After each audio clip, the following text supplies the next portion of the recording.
just when things were changing, but they hadn't changed yet. Colleges still called women students co-eds. They had a dean of students and a dean of women. They had, of course, much more rigid rules about women's living conditions and curfews, clothing. We couldn't leave our rooms with any kind of pants, even full-length pants, without something over them. So you always kept your raincoat near the door so you could throw it on over your jeans or whatever, so you wouldn't be seen on campus without a skirt. Of course, everyone could see your jeans hanging out the bottom. I don't know what they thought. And that rule changed while I was in college. Curfews changed. There was a great deal of opening up, broadening of possibilities for women. When I was in graduate school, the feminist movement had gained hold and was in the news and had filtered to Tuscaloosa, Alabama. And I formed a consciousness-raising group. Now that was a very important phrase. So some of you are nodding because you remember consciousness-raising. Very important concept.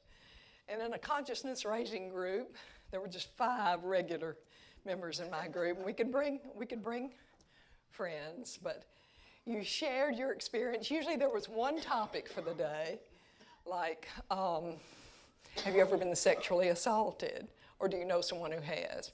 Or do you feel belittled in an educational setting or a professional setting? So we would go around the room and talk about our experiences that we ourselves had experienced or that we had observed. And so it was consciousness raising in 2 ways. Our own experience that we shared came under our own analysis as we talked. And then, of course, we broadened our experience by hearing others' experiences on that same topic. So it was actually a very valuable tool. And I'm very glad that I had that group for a couple of years. Then I moved to Fort Payne, Alabama. And fortunately, we had shared a lot of readings in my consciousness-raising group, so there was plenty of books to read. One of the founder of our group actually was younger than I was. She was an undergraduate, and she was writing her own major degree program in women's studies, which the university allowed her to do. So she got the first bachelor's in women's studies in the Southeast, and she went on into an academic career. So she had plenty of recommendations for us. And when I moved to Fort Payne, Ms. Magazine started being published. So I read that religiously. I joined National Organization for Women and read their publications.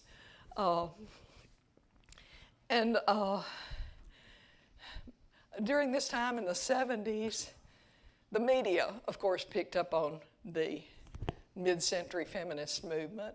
Of course, it was called Women's Lib, and we were women's libbers. The news media, the entertainment media, every sitcom added a women's lib character who might be treated frivolously or might be taken seriously in some episodes. You're nodding, you remember that era. Madison Avenue picked up on feminism, and commercials started saying that women could do what they wanted. Bring them the bacon fried up in the pan. You remember that one? You've come a long way, baby. You remember those. So it was disheartening to see how the feminist movement was spread through the media, through the popular media. Oftentimes it was trivialized. The feminist movement was characterized as bra burning. Do you know how many demonstrations there were with burning bras? One. And they didn't ever burn the bras. They chanted about it and whatever, but they didn't. They had a bonfire. They didn't burn their bras. But of course, that's what you heard through the 70s, that women's livers were bra burners.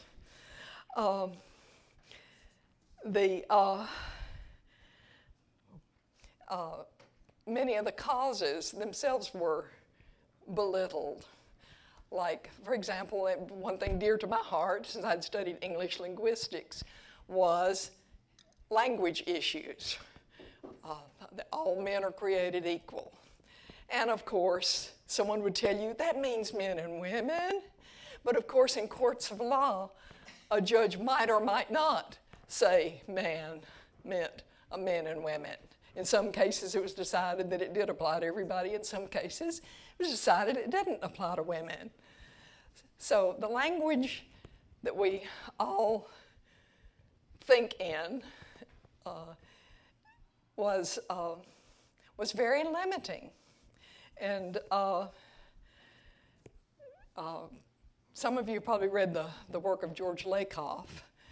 Robin Lakoff was one of the early feminist linguists, and her work was very important to me. And then about a decade later, Deborah Tannen. Those are, and yet my friends who were not necessarily feminists said, of course, that was silly to worry about language like that.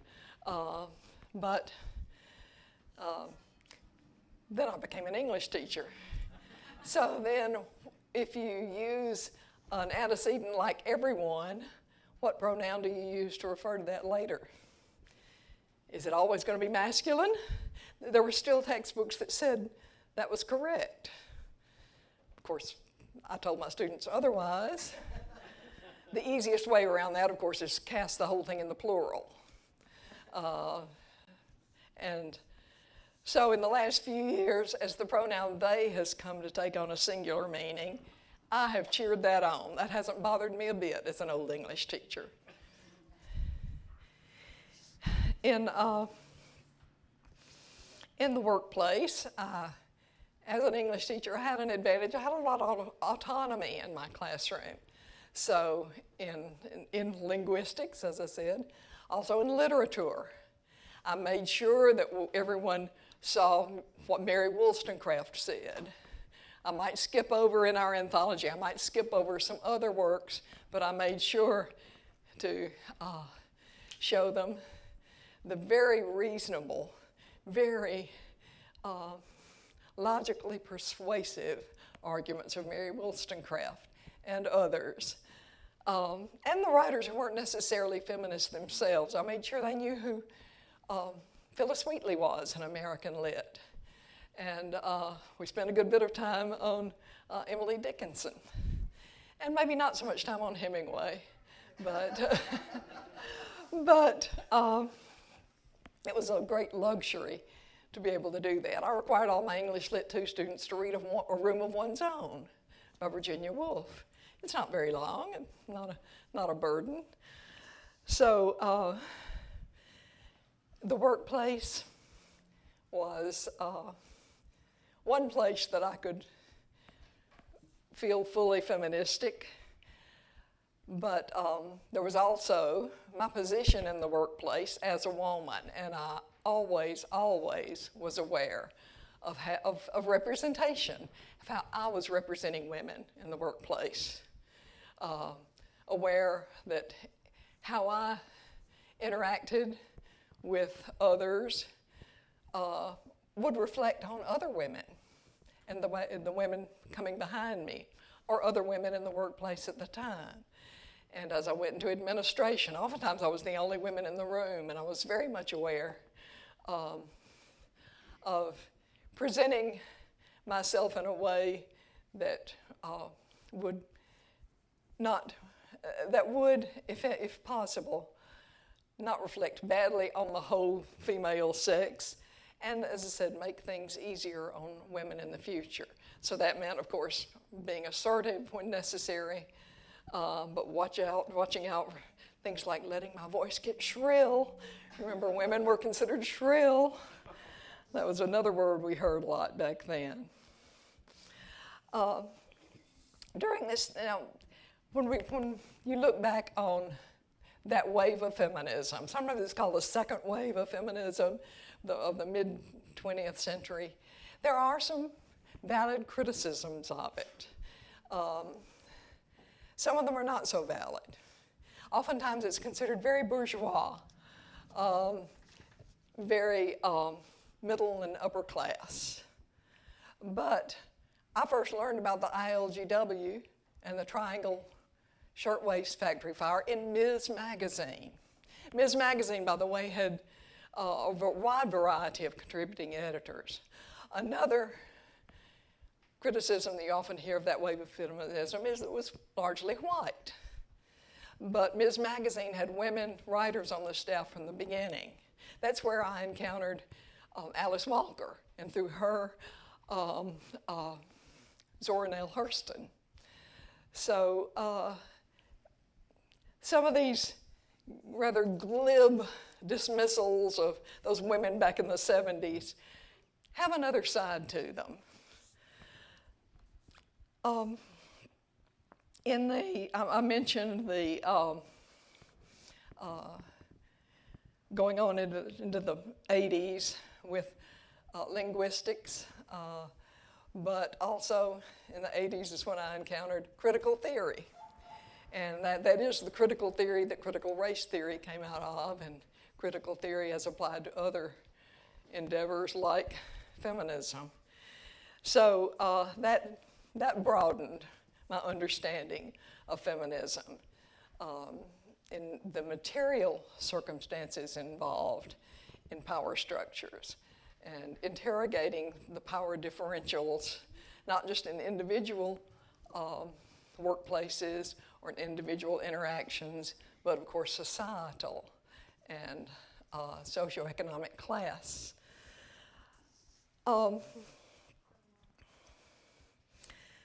So I will wrap this up.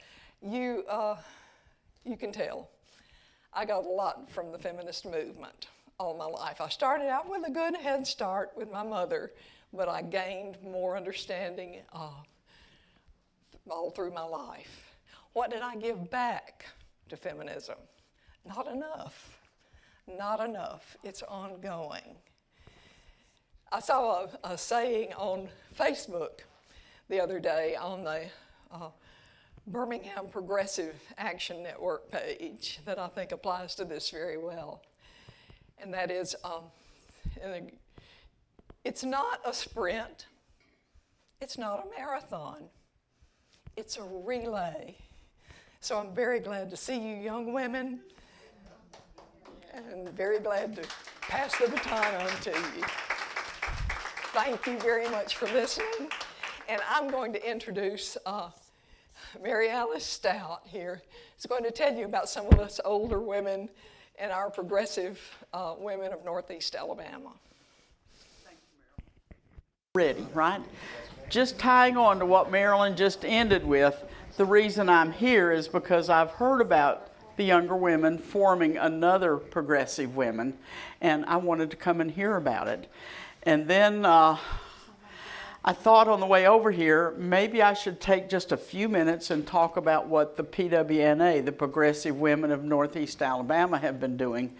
And I must have joined it with my partner. We must have joined about 98, 99, maybe even 2000. I don't remember the year.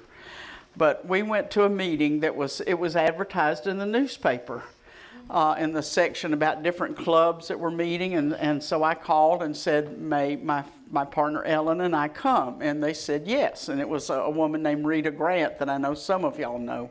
She's now in the nursing home in Collinsville, but she's probably organizing that nursing home right now. But she said, come, it's going to be at the such and such building at Northeast Community College. And we went, and we chipped in some money for our lunch. And it was a class of people that were learning how to fix meals for restaurants or nursing homes or whatever.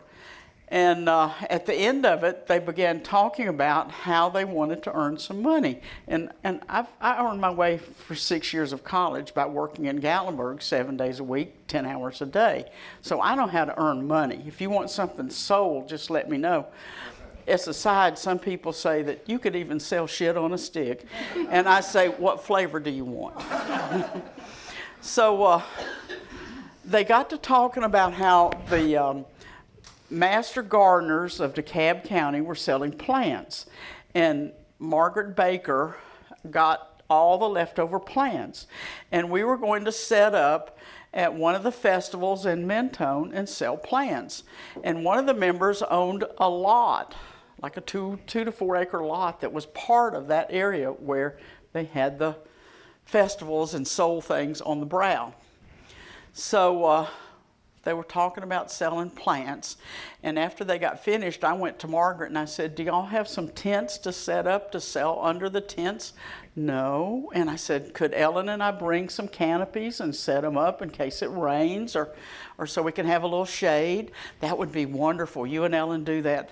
Does somebody mow the yard before we get there? I don't know. Is it okay if I check? I just live real close. I'll take my lawnmower and check to see if I need to mow it. And then how about a change box? I could bring one. Yes, I'll bring a change box. And so we had just about everything we needed except the plants. And then we got there and made some signs of what was where and how much it was. And I forget how much we took in. But at the next meeting, we got to talking about, well, we really need to kind of firm up the goals of this group besides just having women get together and eating lunch. Let's start donating money for women's scholarships to Northeast Community College. Yay, 100% voted. Let's do that. So we started having fundraising activities, which of course I loved because I like earning money and giving it away. So we set up at the world's longest yard sale. We all brought junk, and I brought elegant items.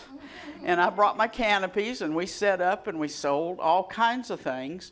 And then we noticed that people liked plants a lot, so we started digging up plants out of our yards, and every chance we got, we were selling plants. Oh, you like these rhododendrons? Well, we'll make sure and have some of those. Give me your phone number. And we'd go over to North Carolina to some place where we could get a ton load, not a ton, but a pickup load or a van load of a certain color rhododendron that people around here really like. And we would double and triple our money on those rhododendrons. And pretty soon we realized we're taking in $10,000 a year. We've got to do something with this. So we set up a scholarship committee that worked with the people at Northeast. And women could apply, and we made out the application, women could apply. And then another group met with the women and interviewed them and talked about, what are your goals and how much money do you have in your background to pay for your college? And then we picked out a certain number to spend our $10,000, and we worked through the college. And just to kind of sum up and end, I know we've been doing this for 8 years, and we have earned $80,000. We've sold cookbooks. We've sold, what else? Apple butter. Oh, I wanted to tell you, this is my prop. When the hotel burned in Mentone, the Mentone Springs Hotel burned, Margaret Baker knew this architect named Don David that can sketch out a picture, and he had already done a picture of that hotel that burned. That's his initials right down here that looks like some kind of little 2 Ds or something, 2 scribbles. She had this picture the next morning. I took it to Snappy Tees there in Mentone, and she started printing the T-shirts for us. And we took a $6 T-shirt and turned it into a $20 T-shirt and had another $10,000. So this is just one of our items. And we did sell apple butter. We met at an old canning kitchen that's at the parish somewhere between Henniger and Rainsville. And we started peeling bushels of apples. Must have been 15. I think that's how we got you involved, Toby, wasn't it? Apples and apples, bushels of apples. We peeled them. And then chopped them up, and they had this huge copper kettle because farmers used to bring like their green beans, and they'd all can them together, and I know my grandparents did it. And we dusted that place off, and we got parts fixed, had husbands coming or brothers come and help fix parts of it or fixed it ourselves. That's right. Or cleaned it ourselves, and we got it going, and we canned apple butter, cases of it. And then I had this one little stove over here where I did the sugar-free apple butter. It was just plain apples, a little bit of cinnamon. That was it. And we ran out of both kinds. Okay, I think I'm through. Thank you. Good evening. Ooh, that's loud. So, first of all, she's not here tonight, but I want to thank Lacey Brown for doing research for me because I was getting really behind. And so she took the time to look up a lot of this stuff. So I really appreciated her help. So I was asked to speak tonight about my history of activism, which honestly, I missed most of the exciting parts of the feminist movement. It's just, I'm a few years behind Marilyn. So I didn't march, I didn't burn my bra, none of that stuff. So I didn't, exactly, but I didn't become an activist until Roe was reversed. And that was the real wake up moment for me to go, oh, this is not guaranteed. So at that point, as a 65-year-old, I was enraged on behalf of premenopausal women. And so then again this year, I was incensed by the What is a Woman Act that came through the Alabama legislature. So there's a gentleman, Brian Lyman, he's with the Alabama Reflector, and he wrote an article I'm going to read to you because he sums it up so much better than I can. So, and I quote, "The Alabama legislature rushed a bill to Kay Ivey last week. It was so important that the House Republicans limited debate on the measure to 10 minutes on Wednesday. It was so urgent that Ivey signed it on Thursday.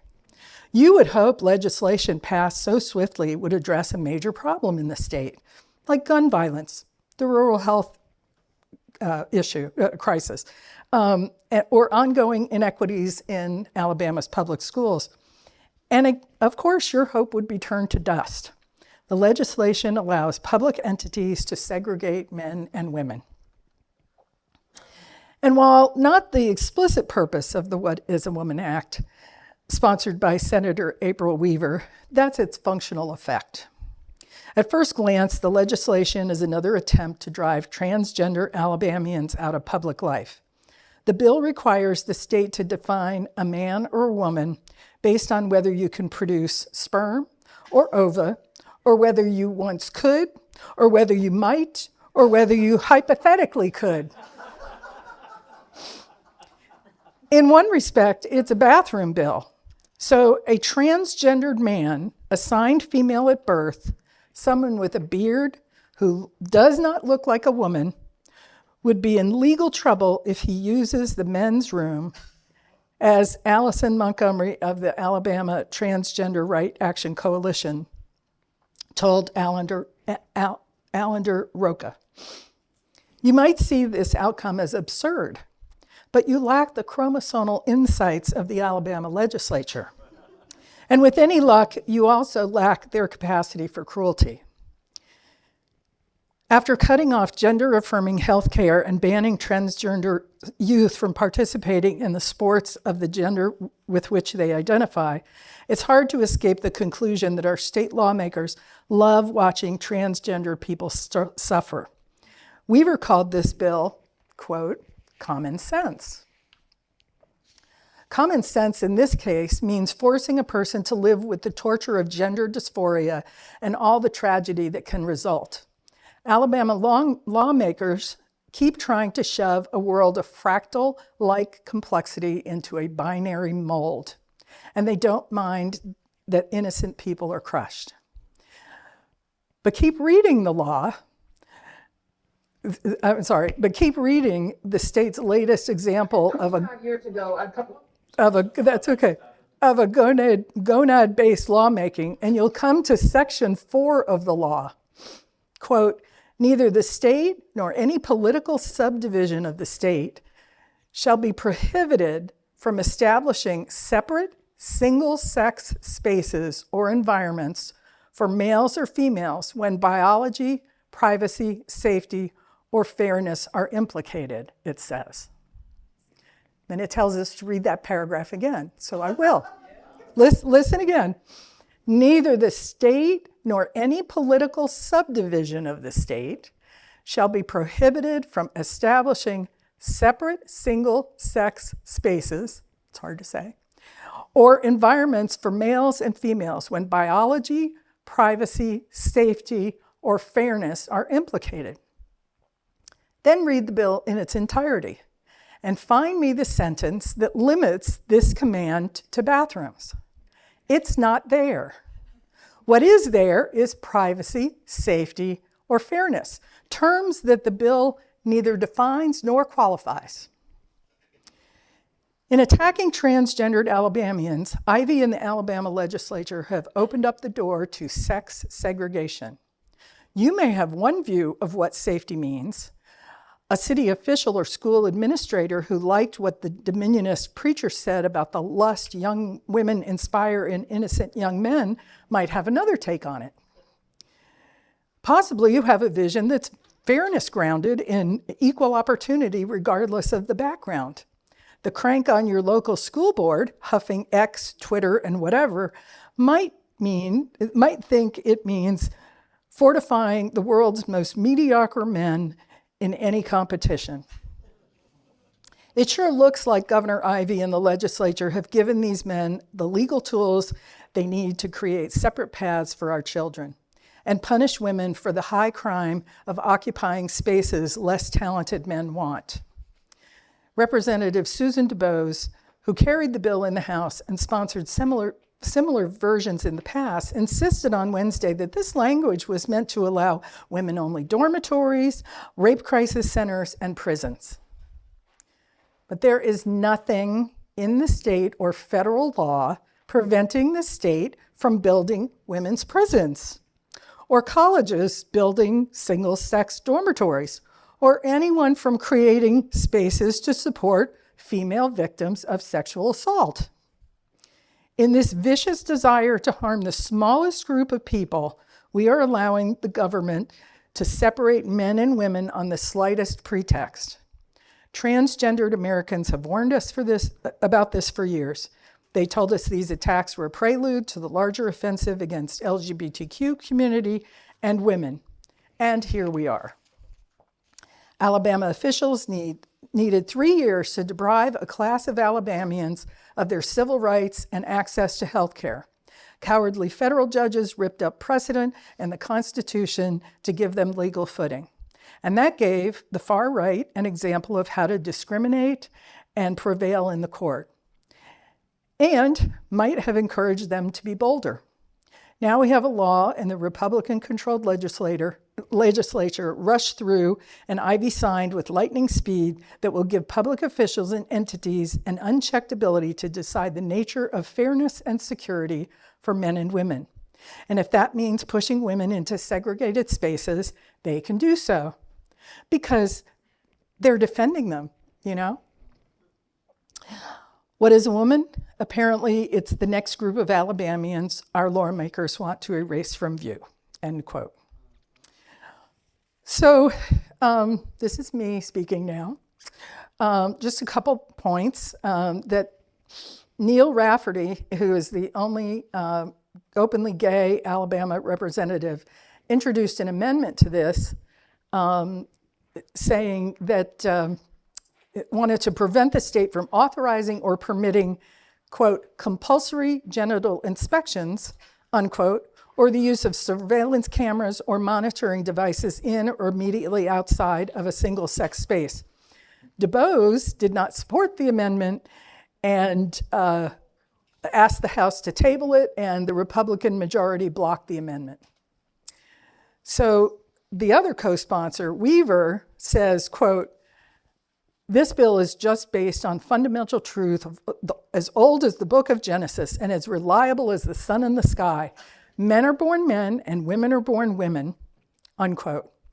However, there are at least 22 medically known reasons why a person doesn't either have ovum or sperm, but our legislature knows better. So anyone can question your sex and demand that you have to prove it. How very Christian of our state. I only wish there was a law in the books that these people had to prove that they were Christians. I don't need the state to tell me what a woman is. When I was a teenager, I played a lot of tennis, and I owned a t-shirt that I proudly wore that said, "You've come a long way, baby." Anybody remember that? Do you remember that? Okay, it was part of the Virginia Slims tennis circuit's response to underpaid female athletes. And okay, it was promoting smoking. And it was a little belittling when they added the baby at the end of it, because the original slogan didn't have that. But it was acknowledging the women's movement. So let's take a peek at what other laws women have gone through to come this long way. Under British common law, there's a doctrine called coverture, where a married woman in British North American colonies and later the United States had hardly any legal existence apart from her husband. Her rights and obligations were subsumed under his. She could not own property, enter contracts, bring a lawsuit, earn a salary in her own name. They also didn't have control over where their children lived, and husbands were assumed to have sexual access, which means there was no marital rape. An unmarried woman, however, had the right to own property and make contracts in her name. So think Beatrix Potter, if any of you saw her movie. She never married. In 1839 to 44, states began to make adjustments to these laws, loosening up the circumstances by which a woman could act on her own behalf. So they allowed married women to own, the right to own, but not control property in her own name. And then they allowed married women to own and manage property in their own name during their husband's incapacity. Okay? In 1848, the Seneca Falls Convention, first women's rights convention, approved a Declaration of Sentiments written by Elizabeth Cady Stanton. And she said, among the injuries and usurpations on the part of man towards woman, he has made her, if married, in the eyes of the law, civilly dead. He has taken from her all property and even the wages she earns. He has so framed the laws of divorce as to what shall be proper causes of divorce in case of separation, to whom the guardianship of children should be given, as to wholly regardless of the happiness of the woman, the law in all cases going upon the false supposition of the supremacy of the man and giving all power to his hands. And they really are using the word man here. As the U.S. Congress was considering the legislation that eventually became the Civil Rights Act of 1866, opponents charged that it would alter the legal status of a married woman. Think about that. It was terrible, just terrible. In the years following the Civil War, Harriet Beecher Stowe campaigned on the expansion of married women's rights, arguing in 1869 that the position of a married woman is in many respects precisely similar to that of the Negro slave. She can make no contracts, hold no property, all those good things. And she goes on to say that in English common law, a married woman is nothing at all. She passes out of legal existence. So in 1875, the Supreme Court ruled against women's rights to vote. The suffragettes had started campaigning, and the U.S. Supreme Court said, nope, not doing it. But some of the Western states began to see things differently, and they were able to push through with some success. But it wasn't until 1920 that women finally got the right to vote in a federal election. So still, many states didn't allow women to sit on a jury until 1973. Think about that. A jury of your peers, but no women. Few women were allowed to obtain a law degree or go to Ivy League colleges before the late 1960s and early 1970s. So I was accepted to Duke University in 1976. Before 1972, if you were a female student and you attended class, you lived on what is known as the gender-segregated East Campus. So I was coming in 4 years later, and I was assigned to live in the first women's dorm on West Campus, which was the bastion of male existence. Residents of that particular dorm were considered to be at least unladylike, and at worst, whores. And that was on an assumption that was based on an assigned dorm room, right? What an education that was, let me tell you. My grandmother was born before women had the right to vote. After 35 years of marriage, raising 3 children, helping to raise 3 grandchildren, being the wife of a longtime adulterous husband, she could not get a divorce in 1970 until she had waited for 2 years. He could get a divorce, but she couldn't. Not until 1960s could a woman have their own bank account. Although in 1963, the Equal Pay Act required men and women to be paid equally for doing the same work, as recently as 1974, banks were legally allowed to deny women credit or charge them higher interest if they failed to get a male cosigner. Married women were denied credit regardless of their income, and single women were denied loans or were given smaller amounts than single men with identical financial backgrounds. Many banks required single and divorced or widowed women to bring a man along with them to co-sign a credit card. And some discounted the wages of women by as much as 50% when calculating their credit limit. Gerald Ford signed the Fair Credit Opportunity Act in 1974, giving women the right to open a credit card in their own name. Keep in mind, this is 6 years after the You've Come a Long Way Baby advertisements. In 1976, my mother got her own credit card. No help from my dad. He didn't believe in them, so he didn't have any credit. It was an American Express, and she immediately added my sister and I on her card, so we had our own cards. But by doing so, we gained credit history based on her payments, okay? We were not to use this card. This was for emergencies only. If somebody died and we needed to get home quickly, on the bus, not the train, not the plane, okay? So, but God bless her, you know. In 1983, I was able to purchase a small business that I had started for someone else based on my $2,000 used car loan payoff, my American Express credit card history, and my parents backing me with a piece of unimproved property. I was lucky to have found a female bank officer who to this day, I swear, had had a horrible day with the men in her office. And when I came in, she decided that she was going to make sure that this ambitious young woman got a business loan to spite them. So still, the Fair Credit Opportunity Act related only to personal lines of credit. Until the Women's Business Ownership Act was signed by Ronald Reagan in 1988, women in some states were still required to have a male relative co-signer when they operated a business line of credit. So this is 5 years into my business ownership. After my mother's 4th child was born in 1965, she asked to have her tubes tied.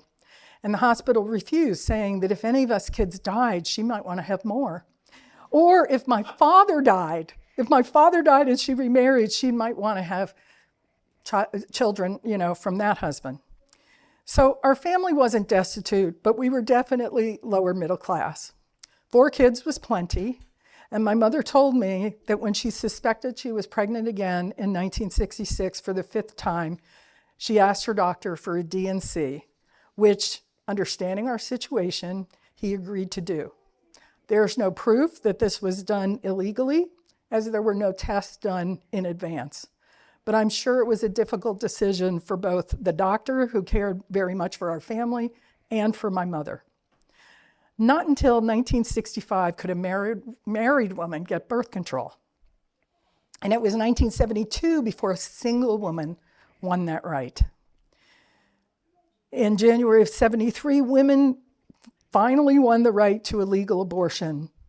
And in 1975, the New Jersey Supreme Court ruled in favor of a woman seeking to receive sterilization procedure without the consent of her husband. So it was 1975 before we finally had full bodily autonomy, but only for cis females. So with the 2002 Dobbs decision, many people are seeking sterilization as a more permanent birth control solution. Even before Dobbs was decided, those seeking out sterilization procedures were often met with resistance from their doctors, with outright refusing to perform the procedure without male consent. In 2020, social media users recounted their experiences attempting to undergo sterilization. Their comments went viral. One woman in Washington had 2 children, she's a mother of 2, was told she needed to obtain her husband's signature. And when she asked the doctor if the consent was required by law, the doctor said no, but that's our policy. Another person visited multiple doctors in Indiana requesting consent, and they required that her father come in and sign because she was unmarried. Another woman who was seated next to her wife during an appointment was denied a hysterectomy for her endometriosis just in case she might want to have children with a man in the future. Paradoxically, men seeking sterilization through vasectomies are rarely denied the procedure, and it is extremely uncommon that they be required to have spousal approval. Of course, forced sterilization has been done on over 70,000 women in over 30 states in the last century, and you can just guess who made those decisions. Women have been on this earth birthing, feeding, nurturing the entire human race for eons. We have been subjected to subjugation, humiliation, discrimination, physical degradation, and other abuses that no man would accept. Yes, we've come a long way, baby, since coverture, but the tide of progress appears to be reversing, and we have to stand against this tide. Sadly, I don't know what to say to trans boys or men because I haven't experienced life as a male, but I do know that your path is the hardest thing you will ever take, and it will be the most worthwhile. And if any trans girls or women want to join us, we will joyfully welcome her into the sisterhood of strong, caring, resilient, loving, protective individuals, because we know what a woman is.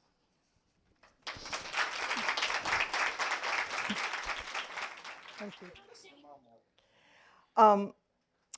When I look back at the history of the fight for women's rights,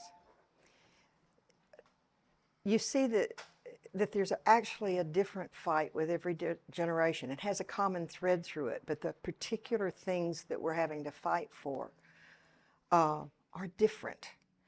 And sometimes we're having to fight the same thing again and again, but the generation has its own issues.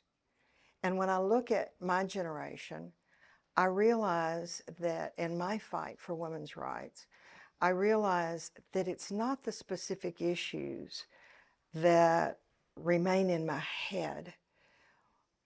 It's what I learned in doing this fight. And that those lessons that I learned there, what I realized is that these are lessons that were true long before I came along. And these are lessons that are true today. And these are not only lessons about women's rights, these are lessons about human rights. And so what I want to do today is I want to give you 5 of those lessons that I happen to think of, okay? And before I give you those 5, I want to give you the marvelous gift of, I think, the most important lesson I have ever received in my life. And I didn't learn it until I was 60, and I'm having to work at it now at 76. And that is, we teach people how to treat us. And that lesson actually, that thread actually goes through every one of these 5 lessons that I want to talk about. Lesson 1. I'm 19 years old. I'm working my way through college. I need money. I take a night shift job in a factory. On the application for that job is the question, if female, when did you have your last period? I am mortified. I'm looking to see if anybody is seeing me answer this question. I am so shaken up. How rude, how personal. What I am not is I am not recognizing that that is a discriminatory question toward me as a woman. Why didn't I recognize that? Because I'm 19 years old, and that I have bought that prepared, hand-me-down life view that I was taught by my parents, by my government, by my religion, by the whole society that I lived in. And I bought it. I didn't know any other way. And that life view told me that that was a perfectly legitimate question for them to be asking. Lesson 1. You can't fight discrimination if you don't recognize it when it's happening. And to me, the process of becoming an adult begins when you take that hand-me-down life view and you go, this doesn't fit, this is wrong, throw that out. And you take this one and say, that's good, that's rich, that's me. And the problem is that you don't get to do that overnight. You will be doing that until the day you die. Because sometimes you looked at something in your 30s and said, that's right. And then you realize in your 60s, oh my God, how could I have been so blind? It is a constant reiteration of learning what's happening out in the real world and what do I believe. And so I'm going to add a corollary to this. You can't fight discrimination if you don't recognize it. And that is, you're going to look real stupid fighting discrimination if you're discriminating against someone else about something else. The first lessons that you need to pick out of that hand-me-down life view are the prejudices. And I'm telling you, some of those have been beaten into your brain so deeply that they are very hard to recognize and very hard to get rid of. Lesson number 2. I'm 23. I have been hired in my first real job as a programmer for Blue Cross. I'm hired on the same day as a man, I'll call him Kevin. We are to be trained in programming by a man who's really, really sharp. It is apparent on day 1 that I have a gift for this. And I don't mean to diminish the hard work. I am a damned good employee and I worked hard all my life. But I'm going to tell you, this fell into my lap. I am good at this. I caught on quickly. Kevin is an idiot. I mean, I caught on exceptionally quickly, but this guy, there was a rule at Blue Cross at that time that you could be fired for knowing someone else's salary. What a clever way to hide discrimination. And they were very strict about it. And so you can imagine my surprise when the only other woman in the computer center, she was about 10 years older than I, she was what was called a systems analyst, and Cynthia takes me aside and says, Toby, I just learned that Kevin is being paid twice what you are being paid. Now, I'm going to tell you, ashamedly, My first reaction was fear. The Blue Cross police have got cameras on me and they're going to arrest Cynthia and me. My second one was just dumbfounded. What do I do with this information? And I think Cynthia, seeing that look on my face, tells me a story. She says, Toby, I was a programmer at Louisiana National Bank, and my boss called me in and said, we're hiring a new programmer. Do you know anybody? And Cynthia says, yeah, I got a friend, John Michael. And the boss says, no, I want a woman. Why? Because women will work for less. And I don't know how old Cynthia was at the time that happened to her. I think she must have been in her 20s based on how old she was then. But Cynthia says, Toby, I said to him very simply, well, this woman doesn't. Now you're looking for two programmers. Walked out, cleaned out her desk, and never looked back. I am very ashamed to tell you that I did not have Cynthia's courage. But I did go home that night, and I was very, very bothered that Kevin was making more than twice what I was making for one reason and one reason only. He had a penis. And I'm telling you, that penis wasn't helping him. He wasn't very good at this. But he was making twice what I'm making. Right? And what I decided that I had to do is I cannot stay here. I can't walk in and do what Cynthia did. I'm too scared. I don't have the guts. And I'm serious. Imagine the guts that it took a woman in her 20s in a man's field, in a patriarchal society, to teach that boss in Louisiana National Bank, it is not okay to treat me this way.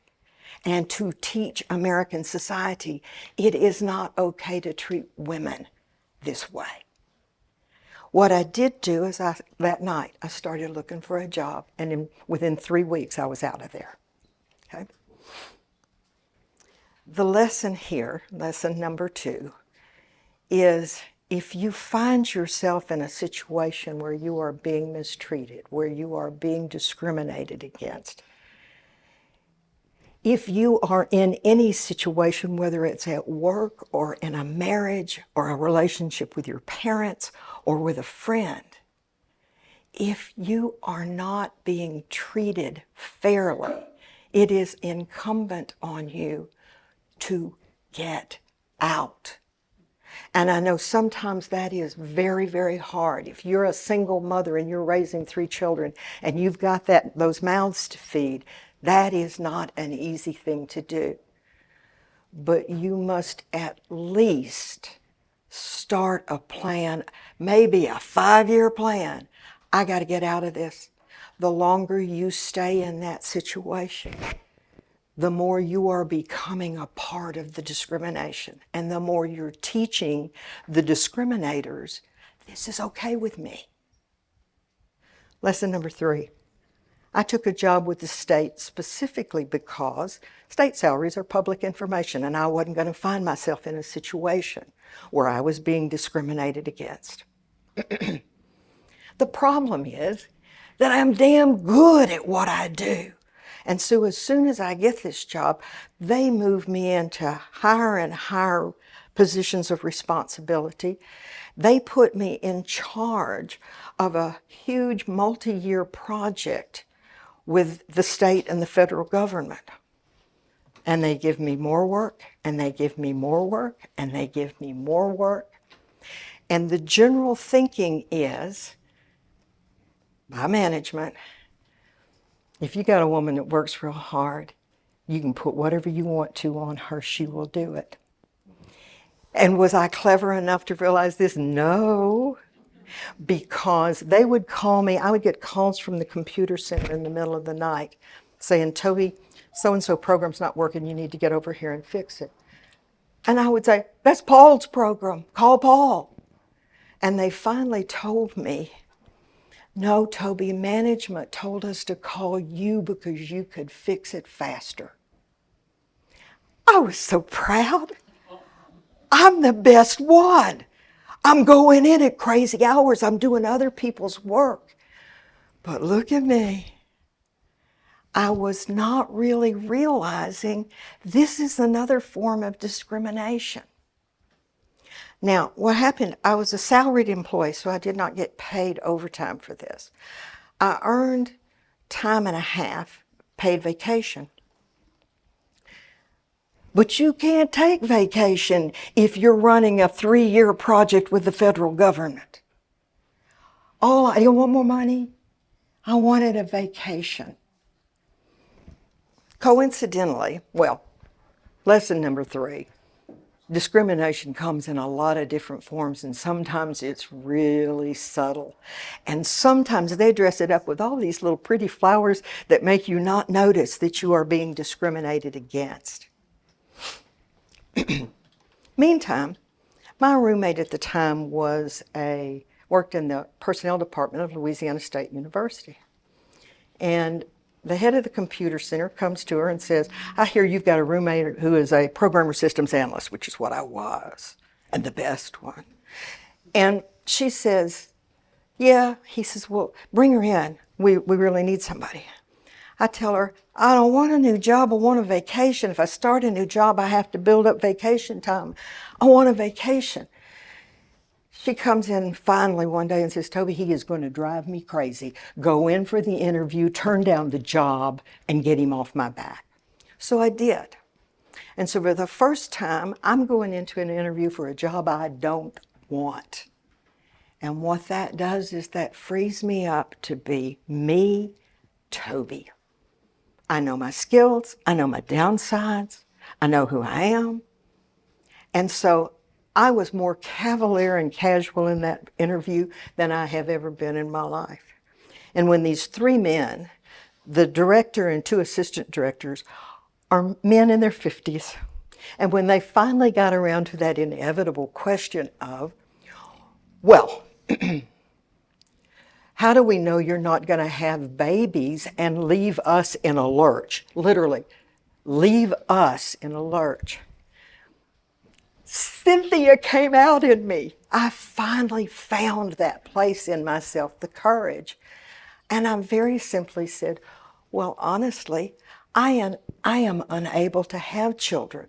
While any one of the 3 of you could injure your back tonight and be out for 3 months, so it looks like in this situation, I'm the better bet. I said that in a job interview. I mean, literally. Now, I would like, and when they asked me, Cynthia came out again, when they said, when could you start? If we gave you the job, when could you start? I said, well, this is the 2nd week in August, and I need to give at least 2 weeks' notice, and that'll bring us to the 1st week in September, and I'm taking a vacation the 1st week of September if I have to be unemployed to do it. That night they called me. They offered me the job at more money than they had quoted that day. They told me if I would come in and work the last day of August, 1 day for the university, I could have a full paid vacation the next week, okay? I would have never gotten that if I had been the usual, I want this job so bad, and you go in and you're like, oh, please, please, please, please give me this job. The only reason I got what I wanted is because I told them what I wanted. We teach people how to treat us. And I'd like to tell you that I was this bright, clever woman who knew this, that I knew how valuable I was. I did know how valuable I was. But the real truth was I just didn't want that job. And then I just lucked out, all right? But it was such a perfect lesson in life. And that is lesson number 4. Know your own worth. And don't beg for equality. Demand it. go in and tell people who you are valuable, you are worthy of fair treatment, and you are worthy of being treated. You are worthy of receiving what you deserve. Lesson number 5. And this is, to me, is a sad lesson. It's not about work. There are about 20 young women that I'm a part of this group of about 20 young women. We're in our 20s and 30s at the time. And we are fighting for abortion rights. And we are fighting to get the Equal Rights Amendment passed. And we're sitting around talking one night, and one of the women says, you know, I want equality, but I don't want to get drafted. I actually burst out laughing. I said, those young men are getting drafted, don't want to get drafted either. And sadly, there were only 3 of them there may have been about 12 to 15 women in this group at the time.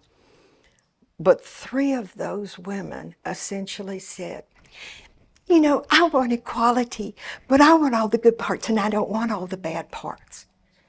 Then you don't want equality. If you want to be treated fairly, if you want to be treated equally, you have to recognize there's a downside to that. There are responsibilities that go along with that. And sure, in the case of something like the draft, I don't want to be drafted either. But give me the equality and I'll stand shoulder to shoulder with that man and fight to get rid of the draft. But don't say it's okay for him to be drafted but not me, but I want equality. So, 5 lessons. There were a lot more that I learned, but these are the ones that I could fit in this time frame. You can't fight discrimination if you don't recognize it. Number 2, if you're being discriminated against in any way, you need to get out of that. Otherwise, you're participating in the discrimination yourself. Number 3, discrimination takes a whole lot of shapes and sizes, and sometimes it's colored over and it's hard to see. Number 4, you deserve fair treatment. Let that be known. And number 5, if you're going to insist on equality, you better be willing to take the downside of it too. Now, I first mentioned that life lesson about we teach people how to treat us. And I'm going to tell you, everybody here, young, old, male, female, cis, whatever, you are teaching people every day how to treat you. And I don't care whether you're talking about work, I don't care if you're talking about a relationship with your parents, with your friends, with your spouse. You are teaching all of those people how you should be treated. And if you allow yourself to be mistreated, you are teaching them that that's okay. And in fact, with whatever personal fight you have with fair treatment, whether it's about race, gender, identity, whatever, if you are being treated unfairly and you are seeing somebody being treated unfairly and you allow that to happen, you're teaching society that it is okay to treat that individual that way. If you're fighting for women's rights, you better be teaching in your personal life that women deserve to be treated fairly. And if you're fighting for women's rights, you better be teaching society that women deserve fair treatment.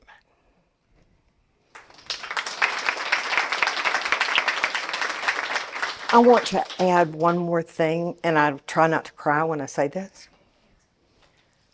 I am so blown away by this group of young women who are coming up and taking the torch.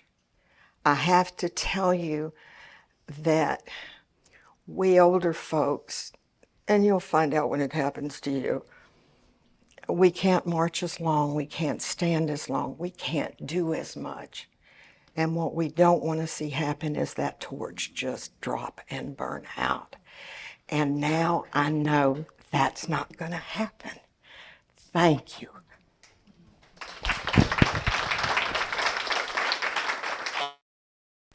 Hi, my name is Maria Tari. Most of they know me already. And I came today to tell how I came. Sorry, I got to start all over. And I came to United States 36 years ago with 4 kids, single mother. And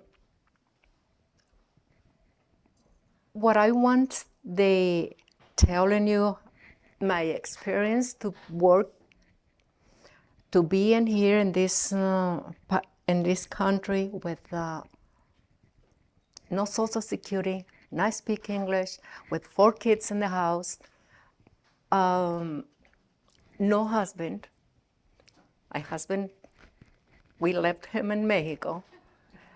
And every time I get up in the morning, I wake up in the morning, I don't know how they're going to be that day, how they're going to, if I come back from work, the immigration don't get me and send me back, and my 4 kids being alone in this country. I was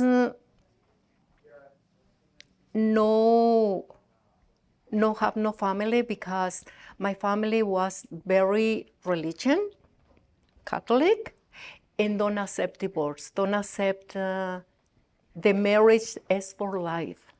No matter how your husband treating you, no matter. One time I went to my father's house. He almost take my eyes off, my husband. And I went, and my face was, nobody can recognize me. The bruises and cuts and you know my father, what he said when my husband come to get me? He said it, if he don't have pants enough, he don't say that. He said, you don't have balls enough to keep her in line. Let me help you. I can help you. If it's your wife, if you kill it, it's your wife. And he grabbed me and take me back home. I was crying the whole way. And when I wasn't home, I tell them, I know today that I don't count with parents, I don't count with sisters, I don't count with anybody, but you touch me one more time, you'll be dead. And he says, oh yeah, how you gonna do it? I go, you're gonna sleep. You're going to sleep and you're not gonna wake up. And for prevent, I talked to my daughter. My daughter, she was 16 years old. And I talked to them and I tell them, if I don't leave, I'm gonna kill your father or your father gonna kill me. And your girl's gonna be alone anyways. And I grabbed my kid, my baby, couple months old, and came to this country. It is so scary that every time I see a police behind me, my heart drops to the ground because once I have it, no insurance, no license, because I can't have all those. And so afraid they stop me and take me back home. And my kids being here. They take me 2 years to bring my kids up here. I jumped the one. And a lot of times they tell me that I am a criminal because I broke the law, came to this country. And I don't hear it one or twice, a lot of times. Point me like I am a criminal because I crossed the border without illegal. My crime was escape from violence marriage. My crime was to bring my kids to work, to have a better life. And my crime was working day and night. I have 3 jobs. One regular 8 hours, other one 4 hours, and the Sundays, Fridays, Saturdays, and Sundays, and I was bartender.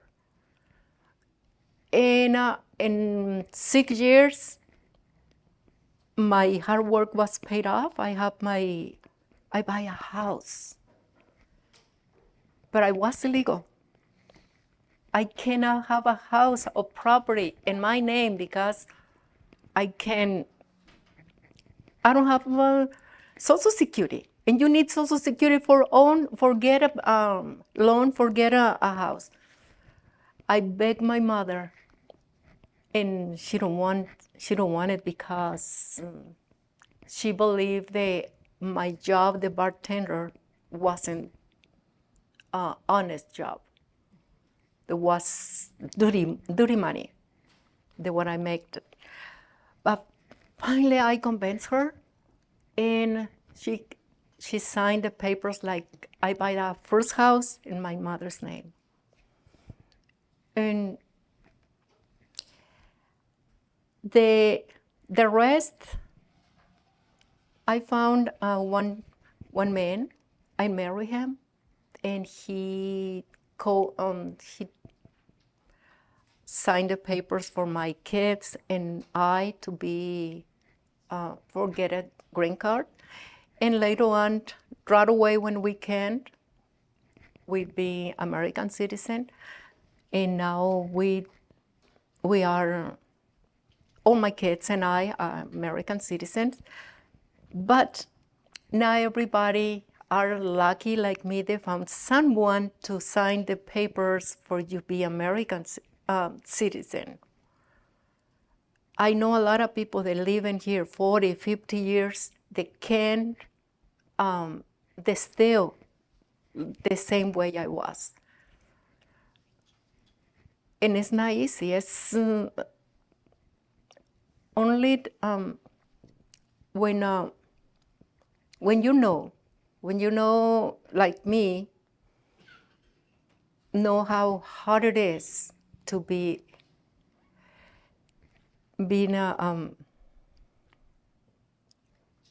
get your green card, get your papers, and it's not easy. And we are not criminals, we're not rapers, we're not killers. We just come here to work and look for better life for our kids. I don't want my girls to have the same life I had. I want better life for them. And it's why a lot of people are here, because they want to have better life for their own kids. And I think that's it's all, and I give you that you come up here. You done? Yeah.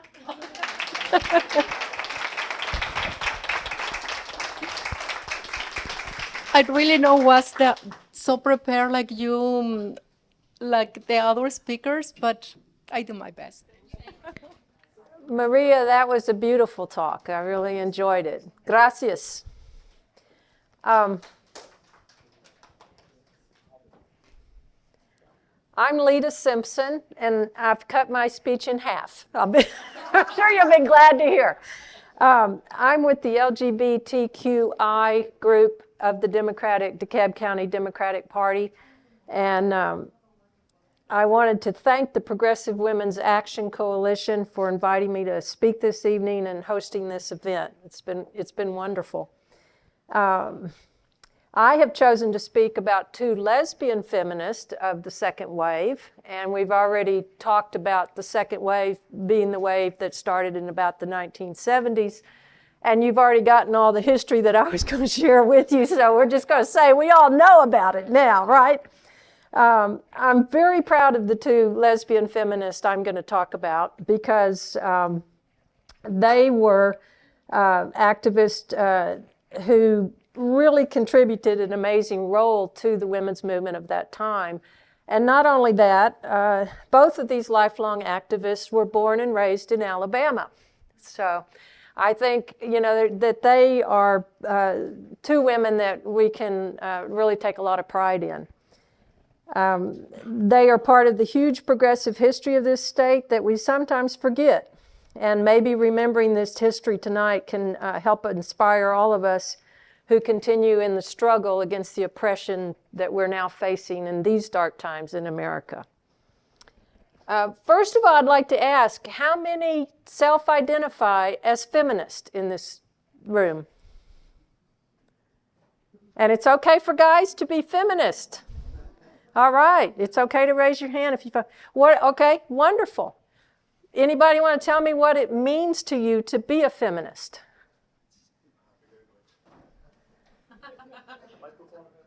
Yeah, we got a microphone. You can stand up and say, what does it mean? It means fighting for women's rights, and it means fighting for human rights, because women's rights are human rights. Right, excellent. Yeah. Anybody else want to add to that or anything? Fighting patriarchy. Okay, fighting the patriarchy. To me, it means realizing men and women are equally intellectually, and they can do the same things intellectually. Right on. Okay. Anybody else?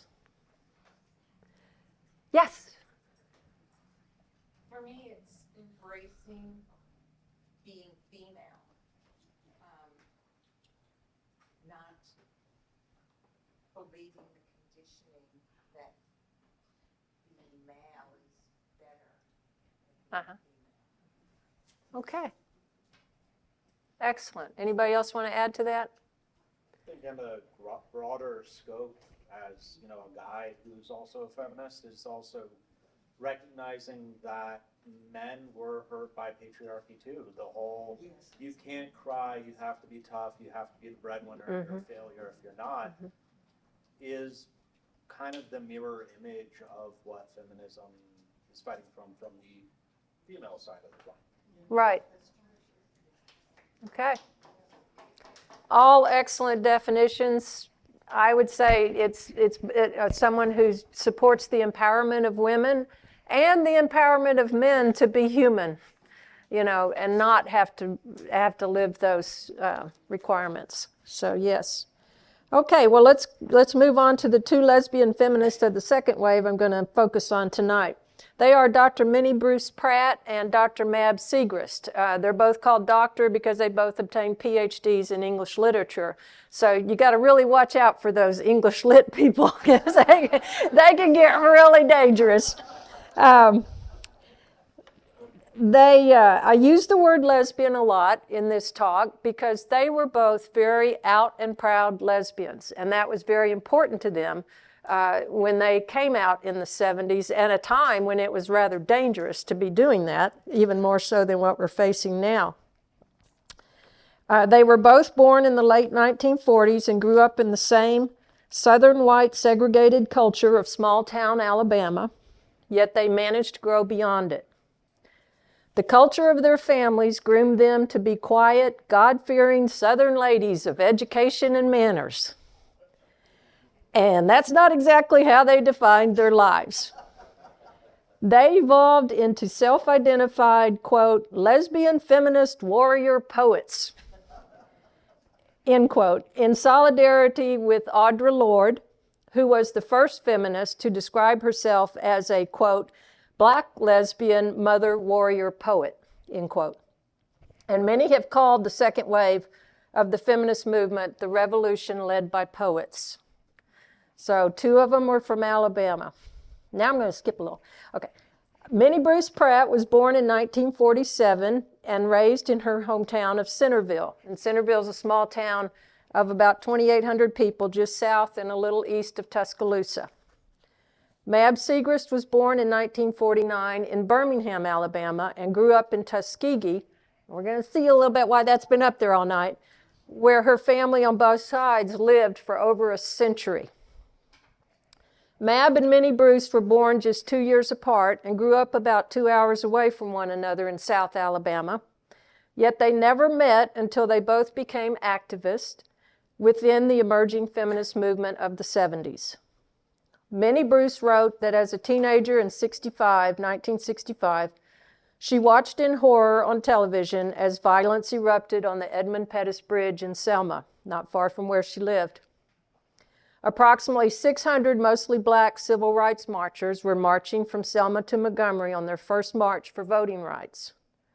Footage of the bloody violence they were met with from state troopers who used their dogs, high-pressure water hoses, and batons to attack and beat the defenseless marchers that day sent a collective shock throughout the nation and galvanized the fight against racial injustice.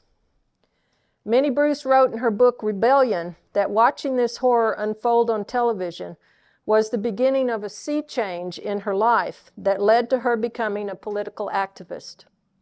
She recalled in an interview that her first act of resistance against her Southern upbringing happened when she voted for the first time at age 18 in Bibb County, Alabama.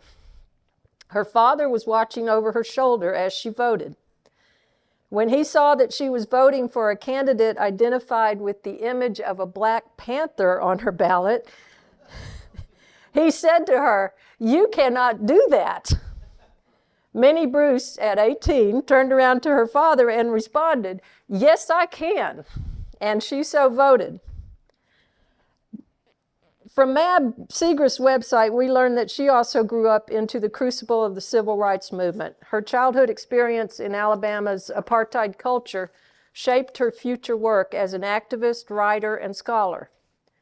As a young woman, she left Alabama for graduate school in North Carolina, carrying in her baggage family legacies that included the destruction of Reconstruction, the Ku Klux Klan, attendance at a segregated private school, and the murder by a distant Segrest relative of civil rights worker Sammy Young in her hometown. Segrest earned her PhD in literature from Duke University, but more importantly, in North Carolina and across the country, dynamic, multiracial, feminist, and lesbian movements gave her the context to unpack her bags and sort them through as writer, activist, teacher, and public intellectual.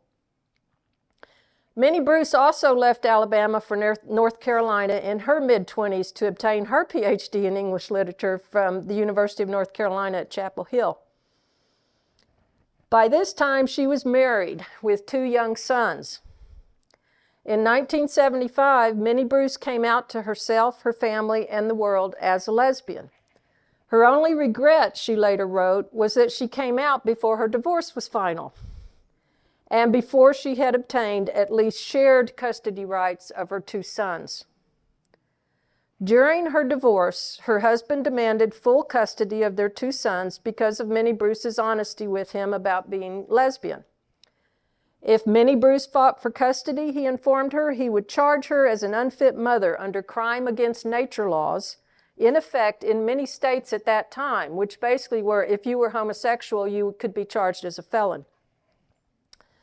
The crime against nature law in North Carolina would have made Minnie Bruce a convicted felon if her husband had followed through on that threat, and she could have lost even visitation rights with her sons. So she made the painful decision to surrender custody of her sons in exchange for guaranteed visitation rights, and she was able to maintain a relationship with them the rest of her life and her grandchildren. Minnie Bruce paid a high price for coming out as a lesbian. From that time forward, she vowed to live her life proudly as a totally out-of-the-closet lesbian. About 14 years after her divorce, Minnie Bruce wrote a book of poems to her sons, which she called Crime Against Nature. In 1989, Crime Against Nature won the Lamont Poetry Prize, a prestigious national award given by the Academy of American Poets. Minnie Bruce was the first openly lesbian feminist poet to receive mainstream recognition for a book of poems that included explicit lesbian content. I think that's a little bit of poetic justice there because her ex-husband was also a poet, and I don't think he ever won the Lamont Prize. And you know, I don't think he probably was as good of a poet after he treated Minnie Bruce the way he did. Okay, so Minnie Bruce went on to publish 8 books of poems in her lifetime, as well as 3 books of essays and creative nonfiction. Her writings were not only brilliant literary works, they were often fiercely political, condemning the racism, misogyny, homophobia, and greed within American culture. She was a sharp critic of these oppressions and a boots-on-the-ground activist in protesting against the injustices she wrote about in the world. She not only created theory intellectually, she put that theory into practice. And this is what is called praxis, when you combine your theory with the acts in your life. She was active in organizing first for women's issues, then gender issues, LGBTQ issues, anti-racist work, and anti-imperialist initiatives. Excuse me. Minnie Bruce's greatest power was the power of her love for the people she stood up for, and in her political activism, and the power of her words. As she wrote, quote, "I have struggled over how to use words to search out a connection between me and others, the way lightning from the ground meets lightning in the air, a fiery spirit that calls but does not command another." Minnie Bruce always was proud to tell others she was from Alabama. She returned to Centerville throughout her life, even though she lived most of her adult life on the East Coast, where she could find teaching positions in women's studies, and where she and her second marriage partner, the trans woman Leslie Feinberg, author of Stone Butch Blues, could live more safely in the anonymity of larger, more liberal towns on the East Coast. Minnie Bruce was married for 22 years to Leslie Feinberg until Leslie's death in 2014. Excuse me. Minnie Bruce died of a brain tumor in 2023 at the age of 76. So, unfortunately, our paths never crossed. I would love to have met her, but But let's go back to that pivotal year of 1975. The year Minnie Bruce came out and suffered so much personal grief was also the year she met Mab Segrest. In 1975, they were both in Atlanta, and Minnie Bruce gave Mab a ride home to Tuskegee. Mab invited Minnie Bruce to join her as part of the women's collective that was publishing Feminary, a literary journal for lesbians in the South that did not shy away from tackling the cultural issues of racism, segregation, and misogyny. Minnie Bruce accepted Mab's invitation to work together on Feminary and moved to Durham. And then they worked on Feminary for the next 6 years. Feminary, based in Durham, was one of the early feminist journals in a massive national movement that came to be known as the Women in Print movement that erupted across America in the 60s and 70s. One of our speakers tonight referenced the amount of literature that happened during this time. The self-publication of lesbian feminist journals and books of prose and poetry was born of necessity, as mainstream publishers and even local printers often would refuse to print women's writings, sometimes labeling them obscene. To counter this attempted repression, women bought or leased presses, learned how to operate them, and printed their own works. These women did not have the internet to utilize for self-publication or for promoting their published works. Instead, they had determination and a national network of personal connections formed through the women's movement. They created their own book publishing companies and distribution networks by opening women's bookstores across America. Through their collective writing, publishing, and distribution work, they greatly expanded the availability of lesbian feminist literature to the wider world.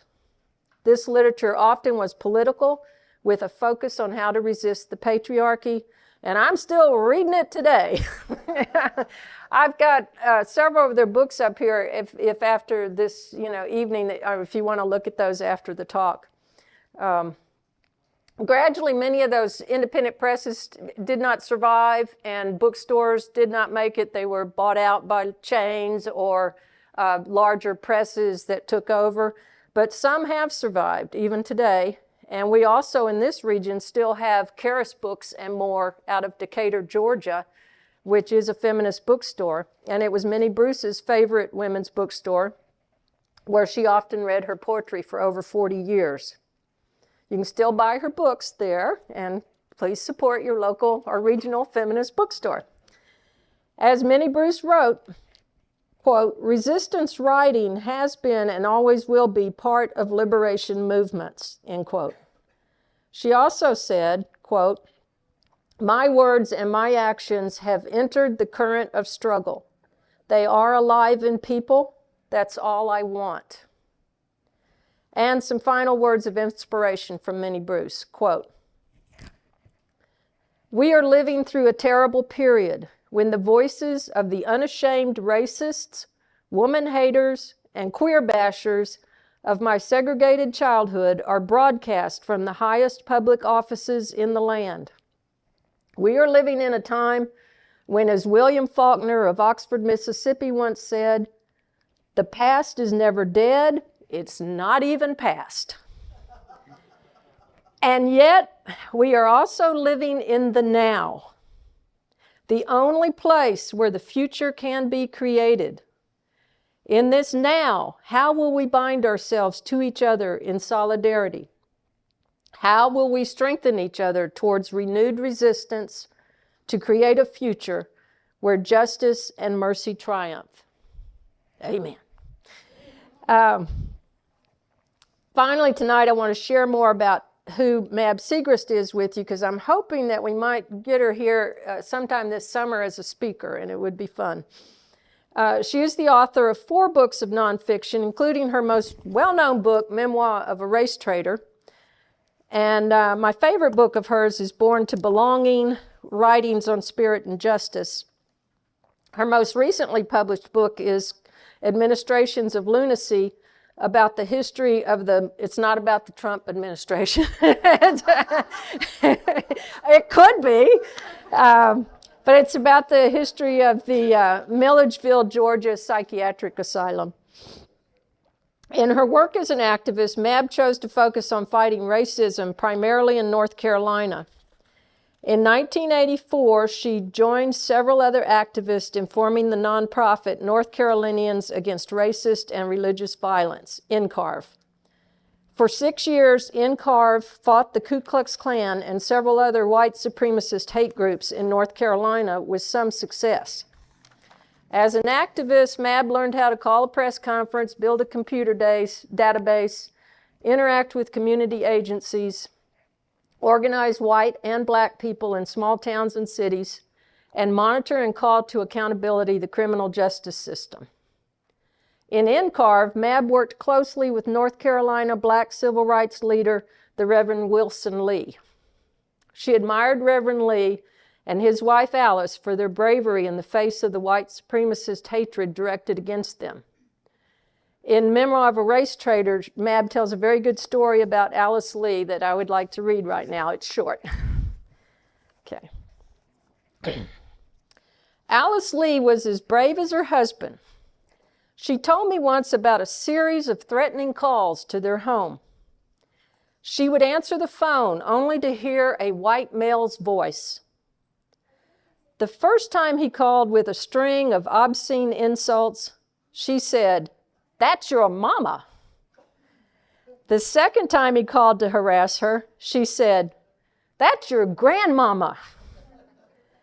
The third time, she said, "That's your great-grandmama." The fourth time, she said, "I can't go back any farther than that or we will be related." He hung up and did not call again. As feminist warriors and poets, Minnie Bruce and Mab actively engaged in what we now call the intersectional struggle against sexism, racism, classism, and homophobia that we continue to battle today.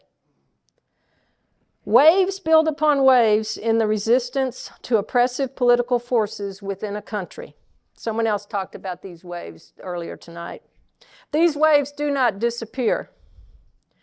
They recede into a vast ocean full of undercurrents, where the pull of the tides of change eventually give rise to a new surging wave of resistance activists, headed once again towards shore. I do believe we are now riding the third wave of the women's movement onto the shores of America. This third wave began forming with the Women's March on Washington in 2016, right after Trump was elected the first time.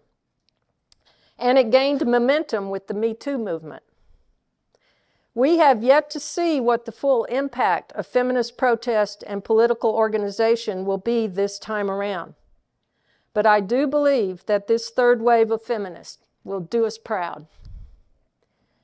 To end my talk, I would like to share a brief video of Mab Segrest speaking recently from her family graveyard in Tuskegee, Alabama, which explains why we have that up there. So.